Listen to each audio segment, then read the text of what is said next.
여기까지 정말 주님 은혜로 왔습니다. 그리고 주님 은혜로 또 우리가 한 해를 열어가야 합니다. 사람에게 인생을 살아가면서 지켜야 할 마지노선이라는 게 있습니다. 제가 중학교 시절에 미술 시간에 있었던 일이었습니다. 제가 졸업한 학교는 그 당시에 신설된 지 얼마 되지 않아 가지고 명문중학교, 명문고등학교 타이틀을 얻기 위해서 학생들에게 굉장히 빡세게 공부를 시켰습니다. 저희 성도님 중에도 교편 잡고 계시는 분이 있는 학교예요. 그러다 보니까 학생들에게 이 수업이라는 게 그 당시엔 또 체벌이 굉장히 엄중했잖아요. 맨날 몽둥이, 찜질이 수업 시간마다 있는 일이었어요. 그러다 보니까 이제 미술 시간이 되면 학생들은 이제 좀 안도의 한숨을 내쉬고 담비와 같이 그 시간을 기다렸습니다. 왜냐하면 이 미술 시간은 체벌이 없었습니다. 그리고 선생님이 딱 수업에 들어오시자마자부터 이 종을 울리고 나가실 때까지 계속 농담을 하시면서 학생들에게 좀 허물 없이 편하게 대해주셨어요. 그러니까 이 학생들이 일주일 중에 이 미술 시간만을 기다리는 거예요. 그런데 이 미술 시간에 사고가 터지고 말았습니다. 선생님이 너무 학생들에게 저희에게 허물 없이 대해주시다 보니까 학생들이 선생님 너무 편하게 생각한 거예요. 하루는 수업 시작하고 채 5분이 지나기도 전에 맨 앞줄에 앉아있던 한 아이가 선생님에게 이런 말을 해버렸어요. 누군가를 가리키면서 선생님, 제가 선생님 보고 걔 땡땡이라 하는데요. 이 순간부터요, 저희가 그 선생님에게서 보지 못했던 모습을 보고 말았습니다. 이성의 끈을 놓아버리신 거예요. 그때부터 수업 끝날 때까지 이 친구가 계속 두들겨 맞다가 수업이 끝나고 말았어요. 수업 시간 내내 매질이었어요. 이 친구도 넘지 말아야 할 선을 넘어버린 것이고 선생님도 이성의 끈을 놓으면서 넘지 말아야 할 선을 넘어버리신 것이었습니다. 저는 오늘 여러분과 함께 이 지켜야 할 마지노선이라는 이야기를 좀 하고 싶어요. 오늘 말씀의 이해를 돕기 위해서 먼저 지난 시간에 어떤 일이 있었던가를 말씀을 간단하게 좀 되짚어 볼 필요가 있습니다. 다윗은 사울에게 도망을 치면서 노업이라는 제사장의 성읍에 가서 도움을 받았습니다. 아히멜렉 제사장으로부터 음식도 공급을 받고 또 골리앗의 칼도 받는 이런 도움을 얻었습니다. 물론 이 도움을 얻는 과정에서 다윗은 자신의 안전을 위해서 시종 일관 거짓말로 제사장을 속이는 일을 했습니다. 이후에는 다윗이 가드왕 아기스에게 망명을 하려고 했어요. 사울의 추격을 완전히 뿌리치려면 블레셋 땅으로 망명하는 길밖에 없다. 그래서 가드왕 아기스에게 망명을 신청을 했습니다. 그런데 이 아기스의 신하들이 다윗을 알아본 거예요. 골리앗을 죽이고 블레셋 군대를 연패에 빠뜨렸던 이 장본인이 찾아온 것이다. 다윗이 찾아온 것이다. 그래서 다윗은 죽을 위기에 처했습니다. 이런 상황에서 다윗은 자신의 안전을 위해서 미치광이 연기, 이 당시에 미치광이라 하면 사람들은 손대지 않거든요. 미치광이 연기를 하는데 발작을 일으키고 성문에 가서는 아무렇게나 글씨를 휘갈기고 수염에 침을 질질 흘리면서 미친 사람 연기를 했어요. 다행히도 이 연기가 아기스에게 신하들에게 먹혀들어서 다윗은 쫓겨나는 것으로 상황 모면을 했습니다. 그리고 이제 오늘 말씀이 이어지는 거예요. 오늘 말씀 속에서는 여러분께서 말씀 전체를 읽어보시면 이 다윗과 사울의 대조적인 이야기가 기록이 되어 있다는 것을 발견하실 수 있을 겁니다. 우리가 함께 이 대조적인 모습을 좀 살펴보면서 주시는 메시지를 들으려고 하는 겁니다. 자, 먼저 다윗의 모습부터 좀 살펴볼 텐데, 다윗의 모습에서 오늘 핵심은 사람들이 모여들고 있다는 것입니다. 함께 1절과 2절 말씀 한 목소리로 보겠습니다. 시작. 그러므로 다윗이 그곳을 떠나 아둘람 굴로 도망하매 그의 형제와 아버지의 온 집이 듣고 그리로 내려가서 그에게 이르렀고 환난당한 모든 자와 빚진 모든 자와 마음이 원통한 자가 다 그에게로 모였고 그는 그들의 우두머리가 되었는데 그와 함께한 자가 400명가량이었더라. 자, 함께 읽은 말씀에서 다윗이 그곳을 떠났다. 이 그곳이라는 것은 가드 왕 아기스 앞을 말하는 겁니다. 블레셋 땅을 말하는 거예요. 다윗이 블레셋 땅을 떠났습니다. 그리고는 아둘람 굴이라고 부르는 장소에 도피를 했어요. 이 아둘람 굴은 가드 땅으로부터 약 한 15km 정도, 남동쪽으로 15km 정도 떨어져 있는 곳인데 학자들 추정으로는 이곳은 이스라엘과 블레셋 사이에 버려진 땅이었다. 버려진 땅이었다라고 보고 있습니다. 이곳에 다윗이 피신하고 있는 동안에 부모 형제가 소식을 듣고 다윗에게 합류하고 주목할 것은 환난당한 모든 자, 빚진 모든 자, 마음이 원통한 모든 자가 전부 다윗에게로 모여들기 시작했다는 겁니다. 자, 이렇게 모여든 무리가 약 한 400명가량인데 이들에게 다윗이 우두머리가 된 거예요. 그러니까 눈으로 볼 때 이스라엘 사회에서 꼴찌였던 사람들이 이제 정치적인 기반 다 잃어버리고 그야말로 꼴찌가 되어버린 다윗에게로 모여들었다. 그리고 다윗의 추종자가 되었다라는 것입니다. 여러분, 꼴찌들의 모임입니다. 그런데 이 꼴찌들의 모임은 장차 다윗을 도와서 이스라엘 나라를 견고하게 세우고 하나님의 통치가 이루어지는 아주 위대한 나라로 만드는데 핵심 역할을 합니다. 하나님께서 비록 눈으로 볼 때는 꼴찌이지만 정말 다윗을 도와 다윗에게 힘을 실어줄 귀한 사람들을 붙여주셨다라고 할 수 있는 거예요. 하지만 이러한 미래에 대한 포석으로 이들을 보지 않는다 할지라도 이 사람들이 모인 것은 그 자체로 다윗에게 위로가 되는 일이었습니다. 여러분, 자신의 정치적이고 사회적인 기반 다 잃고 쫓겨나서 도망자가 된 이 다윗의 마음을 누가 알아줄 수 있을까요? 동병상련이라고 두말할 것 없이 환난당한 자, 마음에 원통함이 있는 자, 이런 사람들이 다윗의 심정을 누구보다 잘 헤아리지 않겠습니까? 따라서 미래를 내다보지 않는다 할지라도 현재만으로 볼 때에도 다윗은 이 사람들 때문에 지금 위로를 얻을 수가 있는 거예요. 여러분, 고난당하고 고통 중에 있는 사람이 가장 힘든 것 중에 하나가 외로움입니다. 나 혼자 이런 고통을 당하고 있는 것 아닌가. 주변 사람들 보면 다 웃고 다 멀쩡하게 살아가는 것 같은데 나 혼자 이 괴로움, 이 고통 당하고 있다. 이런 외로움이 우리의 고통을 엄청나게 가중시키는 역할을 합니다. 이런 상황에서 다 비슷비슷한 사람들이 이렇게 모여와가지고 서로를 이해해주고 있으니까 다윗으로서는 큰 위로가 되는 거죠. 하나님께서 이런 사람들 붙여주셔서 다윗의 마음을 위로해 주셨다. 자, 중요한 것은 이거예요. 다윗에게는 사람이 지금 이렇게 붙고 있다는 것입니다. 하나님이 사람들을 다윗에게 붙여주고 계신다는 거예요. 자, 이 부분을 여러분께서 염두에 두시면서 이걸 이제 좀 살짝 돌려가지고 이제 다윗에게 모여든 사람들 입장에서 이야기를 조금만 드릴 필요가 있을 것 같아서 여러분께 이야기를 드릴게요. 이 다윗에게 모여든 사람들 입장에서 보자면 이 사람들은 다윗 때문에 복받은 사람들이에요. 다윗과 함께 있음으로써 이 사람들은 인생의 역전을 맛보게 되기 때문입니다. 여러분, 꼴찌냐, 가진 것이 없느냐, 이게 중요한 문제가 아니에요. 하지만 우리는 인생에서 이 눈앞에 보이는 거 굉장히 중요하게 생각하고 있는 것 같습니다. 가지고 있는 돈이 얼마냐, 사회에서 어떤 지위를 가지고 있느냐, 남들이 갖지 못한 재능을 가지고 있느냐, 우리는 이러한 것들로 사람을 평가하곤 합니다. 그래서 가진 것이 없는 사람들은 종종 무시를 받곤 해요.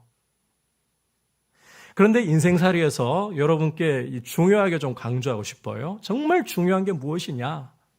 한번 따라합시다. 누구의 편에 서는가? 누구와 함께 하는가? 여러분, 다시 한번 강조합니다. 인생살이에서 정말 중요한 것은 누구와 함께 하느냐, 누구 편에 서느냐는 거예요. 사람에 대한 하나님의 평가는 우리의 평가와 정말 달라요. 우리는 사람을 평가할 때에 좀 괜찮다라고 하는 사람들은 도덕 윤리로 사람을 평가하려고 합니다. 아니면 가진 걸로 평가하려고 해요. 그런데 우리가 성경을 읽어보면 하나님이 사람을 평가하시는 기준은 뜻밖에도 누구의 편인가? 누구와 함께 하느냐?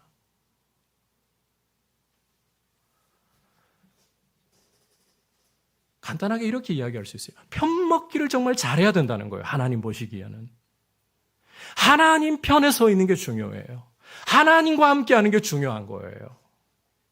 이걸 좀 바꿔서 돌려서 이야기하자면 하나님을 사랑하고 하나님을 가까이 하려고 하고 하나님을 경외하는 사람과 함께하고 친근히 하는 것이야말로 정말 하나님이 중요하게 보시고 그러한 사람이 인생에 정말 복을 누릴 수 있게 된다는 것입니다. 당장 보기에는 권력과 함께하고 당장 보기에는 돈과 함께하고 쾌락과 함께하는 것이 인생을 풍요롭게 하고 견고하게 세워줄 것처럼 보입니다. 그런데 여러분, 돈과 권력과 어떠한 쾌락이든지 간에 그것은 우리 인생을 견고하고 흔들리지 않게 잡아줄 수 없습니다. 시편 96편을 여러분께서 읽어보시면 여호와께서 다스리시나니 여호와께서 의와 공평으로 진실하심으로 세계를 심판하시나니 세계가 흔들리지 않고 견고하다. 이렇게 말씀하고 있어요. 여러분, 다시 한번 강조하지만 돈이 있다고 해서 우리 인생 견고할 것 같죠? 눈으로 볼 때는 견고해 보이고 견고한 것처럼 살아갑니다. 인생에 남들이 거두지 못한 성공을 거두면 견고하게 살아가는 것 같습니다. 그런데 그것은 당장 눈으로 보이는 것뿐입니다. 하나님이 의와 공평으로 진실하심으로 다스리시고 심판하시기 때문에 세계가, 좁게는 우리 각 사람의 세계가 견고하고 흔들리지 않는 거예요. 그래서 하나님 편에 서셔야 돼요. 하나님과 함께 하셔야 되는 거예요. 다시 말해 하나님을 경외하는 사람들을 가까이 하려고 하고 하나님과 친한 사람들과 친하려고 하셔야 된다는 거예요. 이게 정말 중요합니다. 다윗이 그런 사람이었어요. 여러분께서 이어지는 오늘 말씀 3절부터 5절까지를 보시면 다윗이 모압 미스베로 망명을 떠난 장면을 읽을 수가 있습니다. 그곳에서 그는 자신의 부모를 모압 왕에게 위탁을 합니다. 왜 하필 다른 것도 아닌 모압 땅으로 다윗이 건너갔을까? 학자들 가운데에는 이런 추정을 하고 있어요. 여러분, 다윗의 증조 할머니가 누구인지 혹시 아십니까? 네, 라합은 너무 멀리 간 것 같고요. 룻입니다, 룻. 그런데 이 룻이 어느 나라 여인이에요? 이스라엘이 아니라 모압 여인이죠. 그래서 다윗이 이 증조 할머니의 핏줄을 이용해서 모압 왕에게 가서 자신의 부모를 의탁한 것이다. 이렇게 학자들이 보고 있어요. 어쨌든 이게 그리 중요한 건 아니고요. 이렇게 모압에 망명하고 자신의 안전을 위탁하고 있을 때에 선지자 갓이 찾아가서 하나님의 말씀으로 다윗에게 유다 땅으로 돌아가라고 명령을 합니다. 여러분, 유다 땅으로 돌아가면 사울이 두 눈을 부릅뜨고 다윗이 언제 돌아오나, 다윗을 언제 잡아 죽일 수 있느냐 지켜보고 기다리고 있는 중입니다. 그런 위태로운 상황인 줄 알면서도 다윗은 하나님의 말씀을 들을 때에 순종해서 유다 땅으로 헤레스풀로 돌아갔습니다. 그러니까 이 다윗에게서 우리가 볼 수 있는 중요한 모습은 비록 이 사람이 비틀거리고 넘어지고 실수를 한다 할지라도, 자, 앞서 어떤 일이 있었는지 제가 간단하게 설명드리고 왔잖아요. 노업이라는 제사장의 성읍에 가서 그 성읍에 들어가서 아히멜렉 만날 때부터 헤어지고 나올 때까지 다윗은 거짓말로 자신의 안전을 위해 속였습니다. 가드 왕 아기스에게 찾아가서는 자신의 목숨이 위태로우니까 골리앗도 용감하게 쳐 죽이던 이 다윗이 미친 척하면서 정말 인생에 이런 비굴함이 있을까? 그런 모습까지 보였습니다. 하지만 이런 모습에도 불구하고 다윗에게 있어서 우리가 주목하고 다윗에게서 정말 위대한 점이 무엇이냐? 하나님을 찾는 것이에요. 하나님이 말씀하실 때 순종하려고 하는 모습이에요. 여러분, 이런 하나님을 어떻게 해서든지 찾으려고 하는 사람 곁에 있다 보니까요, 이 다윗에게 모여들었던 이 환난당한 자, 이 빚진 자, 이 마음에 원통한 자들, 이들은 결국 통일 이스라엘을 여는 개국 공신들이 되고 이들이 이스라엘에서 없어서는 안 될 중요한 사람들이 되었던 거예요. 하나님을 사랑하는 사람들과 함께 하려고 하셔야 돼요. 하나님 편에 서려고 하셔야 되는 거예요. 다윗이 이런 사람이었다. 그리고 이런 다윗에게 여러분 오늘 말씀에서 주목해 보실 것은 사람이 모여들었다는 것입니다. 자, 이제 우리가 사울의 모습을 살펴보면서 다윗과 어떤 대조를 이루고 있는가 이제 살펴보겠습니다. 6절 여러분께서 계속해서 보시면 다윗과 그 부하들이 이제 유다 땅에 헤레스풀에 나타났다라는 소식을 들은 사울이 상황으로 봐서는 다윗을 잡으려고 나온 것 같습니다. 기브아 높은 곳에 에셀 나무라는 곳에 앉아 있는데 신하들이 그를 둘러서서 시위하고 있어요. 이 상황에서 6절 여러분께서 보시면 사울이 신하들을 비난하고 있습니다. 7절, 8절을 보시면 그 비난의 내용이 나오는데 이새의 아들이 너희에게 뭘 주겠느냐? 여러분 다윗을 가리켜서 이새의 아들이라고 하는데 이 이새의 아들이라는 말은요, 가난한 자, 이름도 없는 자 이런 뜻입니다. 다윗이라고 아예 부르지도 않아요. 다윗을 완전히 폄훼해버리는 거죠. 그러면서 너희가 다 공모하여 나를 대적하고 심지어 내 아들이 이새의 아들과 맹약하는데 내게 고발하는 자가 하나도 없다. 내게 고발하는 자가 하나도 없다.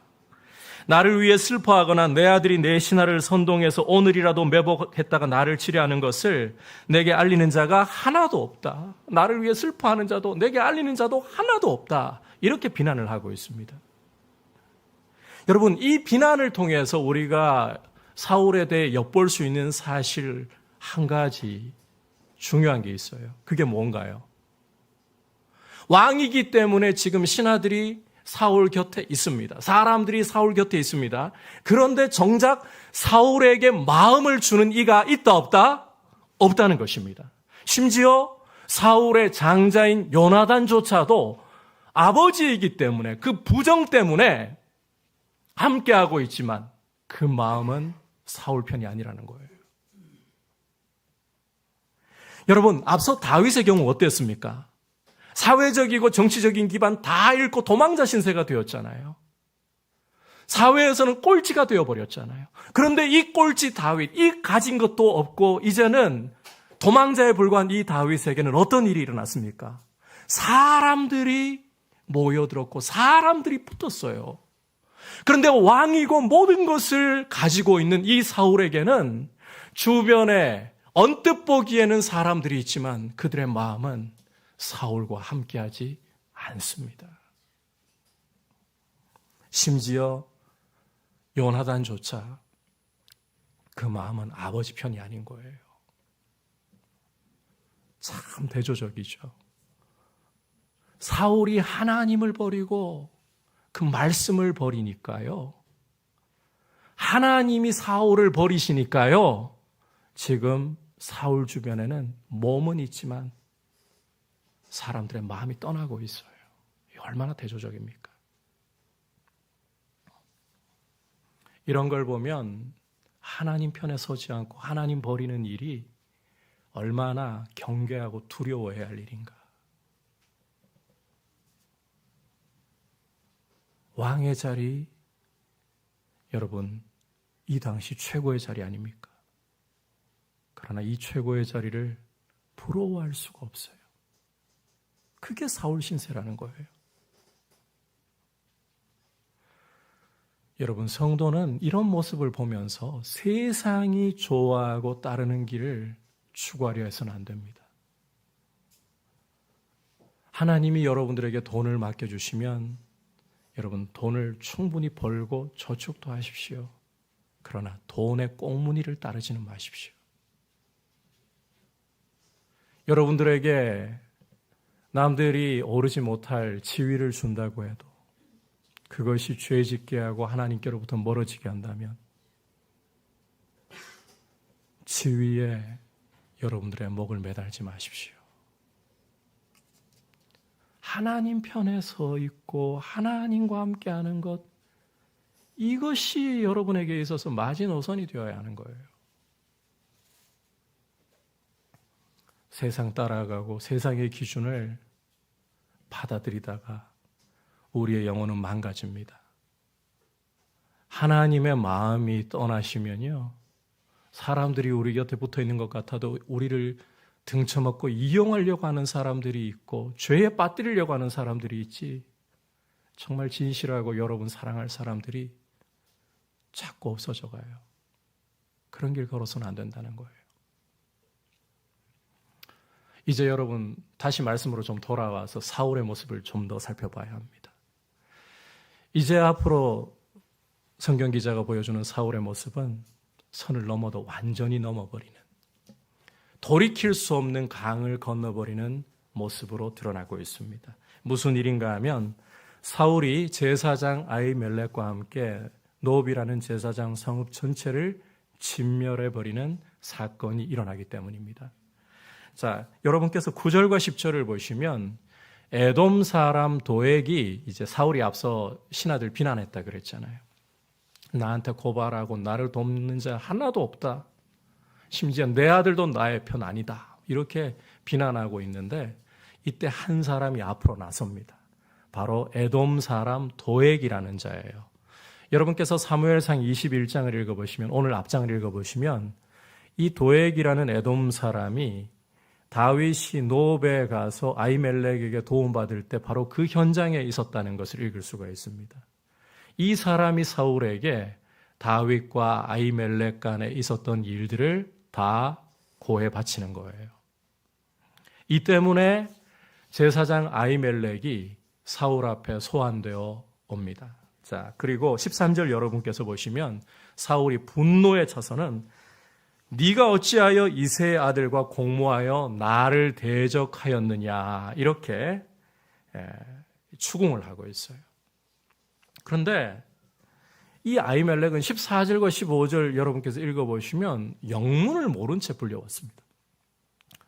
다윗과 공모해서 지금 사울을 대적했다? 영모를 꾀했다? 전혀 지금 금시초문의 일이에요. 그래서 아히멜렉은 이제 사울에게 변명의 말을, 자기를 변호하는 말을 하는데 이 말이 오히려 사울을 더 자극해버립니다. 자, 함께 14절, 15절 읽어보도록 할까요? 시작. 왕의 모든부터 읽겠습니다. 시작. 왕의 모든 신하 중에 다윗같이 충실한 자가 누구인지요? 그는 왕의 사위도 되고 왕의 호위대장도 되고 왕실에서 존귀한 자가 아니니까. 내가 그를 위하여 하나님께 물은 것이 오늘이 처음이니까 결단코 아니니이다. 자, 여기까지만 볼게요. 여러분, 이 아히멜렉의 말을 들어보시면 왕의 모든 신하 중에 다윗과 같이 충실한 자가 누구니까, 이 말로 끝나버리는 겁니다. 아히멜렉 누구 편이라는 겁니까? 다윗 편이라는 거예요. 실은 아히멜렉은 다윗 일부러 편들고 그런 상황 아니었습니다. 본인은 그런 상황 아니었어요. 그냥 있는 사실을 사울에게 진술하려고 하는 것뿐이었어요. 그런데 있는 사실이 이러하다 보니까 사울에게 이야기를 하는데 사울 듣기에는 이게 뭔가요? 다윗 편이고 다윗을 도와 자기를 대적하는 모습이 되어버렸다는 거예요. 그래서 16절 이하를 여러분께서 보시면 사울이 이제 아히멜레가 내가 반드시 죽을 것이요 너와 내 아비의 온 집도 그러하리라. 아히멜렉에 사형 명령을 내립니다. 집안을 멸해버리라는 명령을 내립니다. 죄목은 다윗과 합력하고 다윗의 도피를 도운 것이에요. 그런데 사울 주변에 있던 신하들, 군사들 누구도 제사장이잖아요. 제사장 죽이기를 원치 않았어요. 싫어했어요. 아무도 명령을 수행할 생각을 안 하니까 이제 사울이 도액에게, 이 에돔 사람 도액에게 네가 아히멜렉을 쳐라. 그래서 여러분께서 오늘 말씀 읽어보시면 아히멜렉과 그 온 집안이 뿐만 아니라 이 에봇을 입은 제사장 85명과 심지어 이 노업이라는 제사장 마을 전체가 진멸당하는 일이, 짐승까지 진멸당하는 일이 벌어지고 맙니다. 여러분, 이스라엘의 왕이라면 이스라엘 백성을 어떻게 해야 될까요? 하나님의 대리자로서 의와 공평으로 샬롬으로 통치를 해야 됩니다. 여러분, 진멸이라는 명령은 어디에 주어진 명령입니까? 두 군데밖에 없어요. 첫 번째는 출애굽할 당시에 아말렉이 이스라엘의 피곤한 틈을 타서 뒤를 쳤습니다. 약한 자들을 쳤습니다.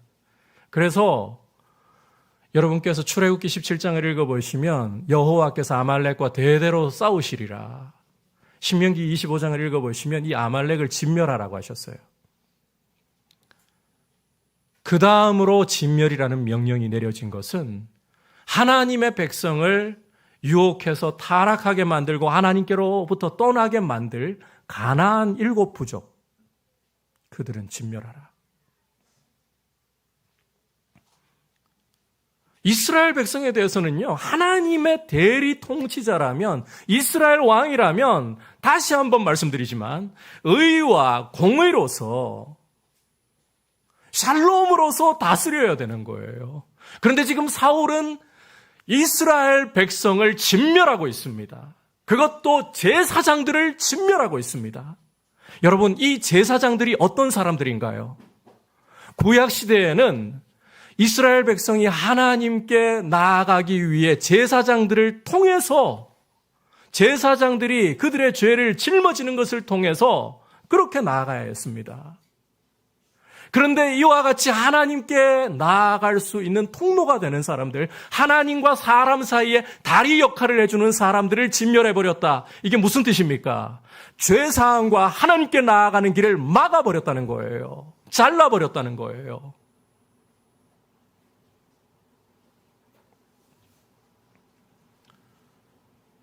넘지 말아야 할 선을 넘어버렸다는 거죠. 건너서는 안 될, 돌아올 수 없는 강을 건너버렸다는 것입니다. 이런 모습이 다윗과 너무 대조적이에요. 앞서 살펴본 것처럼 왕이기 때문에 사울에게는 사람들 몸은 있습니다. 여전히 그 몸들은 붙어 있어요. 그런데 마음이 점점 떠나가고 있었죠. 이걸로도 모자라서 사울은 이제 하나님께 나아갈 수 있는 통로가 되는 사람들까지 쳐서 없앰으로써 이제는 하나님께로부터 철저하게 버림받은 사람이다. 이걸 스스로 증명해버리고 있는 거예요. 이게 지금 사울의 모습입니다. 여러분, 우리가 이 두 사람의 대조적인 모습을 통해서 오늘 말씀의 이 핵심을 이렇게 좀 정리를 할 필요가 있는데요. 어떤 경우라도 하나님께 달려가고 하나님께 피할 수 있는 길을 열어놓아야 한다는 것입니다. 어떤 경우라도. 이게 성도의 마지노선이 되어야 한다는 거예요. 여러분, 다윗은 별 볼 일 없는 사람이라고 했습니다. 한때는 왕의 사위가 되고 호위대장이 되고 왕실에서 존귀한 자였습니다.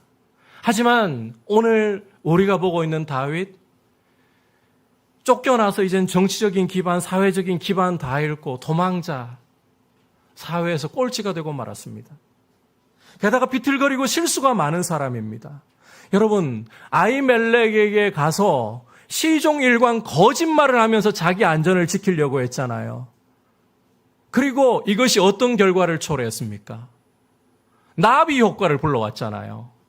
다윗의 이 노업을 찾아가서 거짓말한 이 일이 제사장 아히멜렉의 온 집안이 멸망당하고 제사장의 성읍 노업이 진멸당하는 이런 나비 효과까지 불러오고 말았잖아요. 어마어마한 실수를 한 사람이에요. 하지만 여러분, 다윗에게서 우리가 주목해야 될 것은 이 사람이 아무리 실수가 많고 아무리 비틀거리는 연약한 사람이라 할지라도 이 사람은 하나님께 물을 줄 아는 사람이었어요. 하나님이 말씀하시면 순종할 줄 아는 사람이었어요. 그리고 제사장 마을이 진멸당하는 중에 아비아달이라는 제사장이 도망을 나오잖아요. 다윗이 이 사람 어떻게 합니까?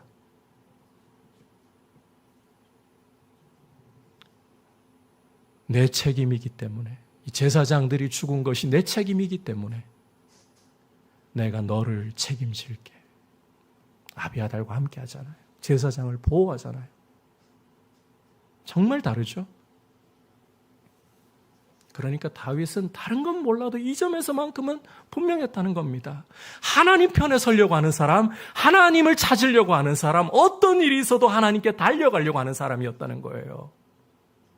여러분, 감정 좋을 때만, 상황 좋을 때만, 내가 괜찮은 사람인 것처럼 보일 때만 하나님 앞에 나아갈 배짱이 있고 낯이 있고 내 감정 무너지고 내 상황 어려워지고 도저히 내 꼴로는 안 되겠다 싶을 때는 하나님께 못 나가고 이런 거 아닙니다. 다윗은 자신의 꼴이 엉망이 되고 자신의 꼴이 완전히 무너져 버렸어도 잘났어도 하나님께 달려가는 사람이었어요. 그게 중요하다는 거예요. 반면 사울은 왕이라는 이 당시에 다 갖춘 자리입니다. 마음이 떠났을지언정 주변에 사람들 여전히 붙어 있습니다. 왕이기 때문에 권력을 휘두를 수 있습니다. 빛나는 모양새입니다. 그러나 이 사람은 복을 받을 수 있는 길을 스스로 차버렸어요. 하나님께 나아갈 수 있는 길을, 죄사함의 길마저 잘라버리는 자충수를 두었어요. 이게 이 사람의 인생이 망가지는 원인이 되었던 거예요. 여러분, 성도의 마지노선은 언제라도 하나님께 달려가고 하나님께 피할 수 있는 길을 열어두는 것입니다. 우리 상태 가지고 하나님께 나아가고 못 나아가고 이거 결정하지 마십시오. 부디 제발 여러분께 당부하고 싶어요. 한 주간 동안 신앙생활 나름 좀 잘한 것 같고 말씀 생활, 기도 생활 좀 잘한 것 같고 형제 사랑하라는 말씀 앞에서 좀 덜 부끄러운 것 같고 그러면 하나님 앞에 달려가도 될 것 같고 하나님이 나를 받아주실 것 같고 한 주간 돌아볼 때에 또 지나온 한 해를 돌아볼 때에 아무리 돌아봐도 내 모습 망가질 대로 망가지고 참 하나님 앞에 이래가지고 과연 받아주시긴 할까? 하나님이 나를 기뻐하시긴 할까? 이러면 쭈뼛거리고 하나님께 나아가지 못하고 제발 이러지 마시라는 거예요. 여러분, 우리 모습 보고 하나님이 우리를 용납하고 받아주시는 겁니까? 아니잖아요. 하나님께서 우리를 위해 독생자를 십자가에 아끼지 않고 내어주셔서 그가 우리의 모든 죄와 허물을 짊어지시고 십자가에 달려 대신 우리 죄를 위한 저주를 받으시고 그 피를 흘려주심으로써 우리 죄값이 다 치러진 거 아닙니까? 우리의 잘나고 못남이 아니라 하나님 편에서 우리를 위해서 길을 하나님 앞에 나아갈 새롭고 산 길을 활짝 열어놓지 않으셨습니까? 예수 그리스도의 이름으로 나아간다면 우리의 잘나고 못남이 중요한 게 아닙니다.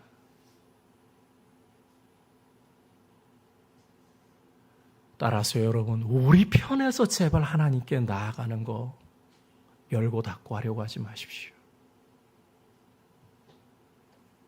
예수라는 새롭고 산 길을 통해서 우리의 모습이 어떠하든지 간에 그분께 달려가면 되는 거예요. 여러분, 이 쭈글쭈글해져 가지고 지금 오징어가 다 되어버리셨나요? 어때요? 나는 그래도 좀 너무 큰 건 말고 문어 정도는 되고 싶은데 쭈꾸미가 되어버리셨나요? 그러면 어때요? 그래도 나오라고 하십니다. 뻔뻔하게 나가십시오.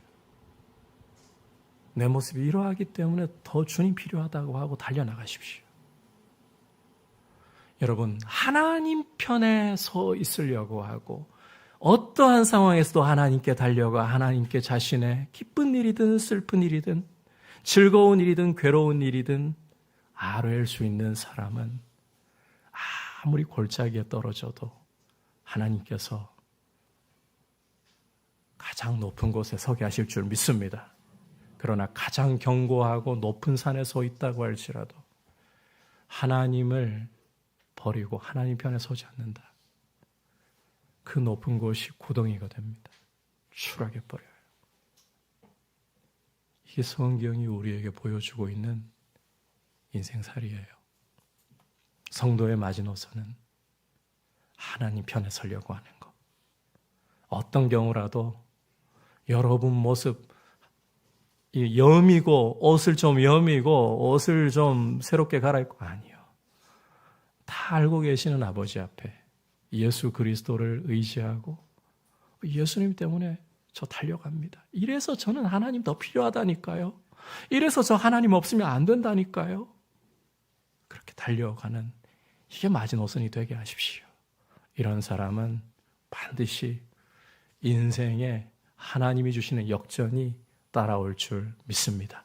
이러한 삶을 걸어가는 복된 여러분들, 또 2024년 한 해가 될 수 있도록 주님 은혜 주시기를 축복합니다. 오늘 다윗과 이 사울의 대조적인 모습 통해서 성도의 마지노선이 무엇이어야 하느냐 다시 한번 강조합니다. 성도의 마지노선은 하나님 편에 서는 것, 그리고 하나님께 달려가고 피할 길을 반드시 열어두라는 것입니다. 이렇게 서 계시기를 주님의 이름으로 축복합니다.